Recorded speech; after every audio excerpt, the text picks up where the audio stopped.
Right, grade 7. So continuing with acids and bases. By now you would have read through what acids and bases are.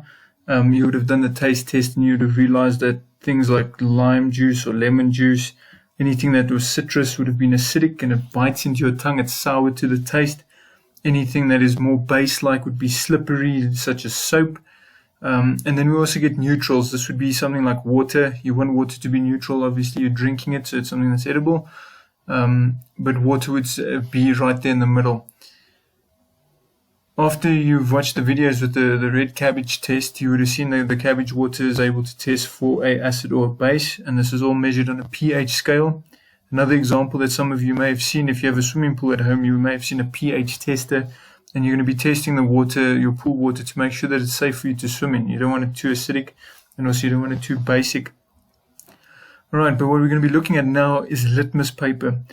So litmus paper is also referred to as an indicator, and it's going to be testing either for an acid or a base.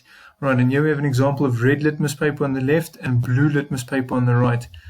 Now with litmus paper, it is only able to test for one thing. So the red litmus paper would be able to test for a base, and the blue litmus paper would be able to test for an acid.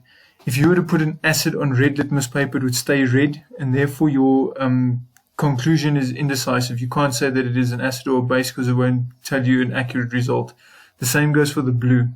You do get universal indicators, and hopefully I can show you that when we're back in class, but for now I just need you to focus on this. So with the three solutions up at the top, the lime, the soap and the vinegar, it will be placed on both pieces of litmus paper, and you'll notice that if it's an acid, it's going to stay the certain color, and if on the one piece of paper and on the other piece of paper, it is going to change to another color. Right, so if the red litmus paper turns blue, we know that it is a base. If the blue litmus paper turns red, we know that it is an acid. Right, so I just want you to pay attention to the video as we play it.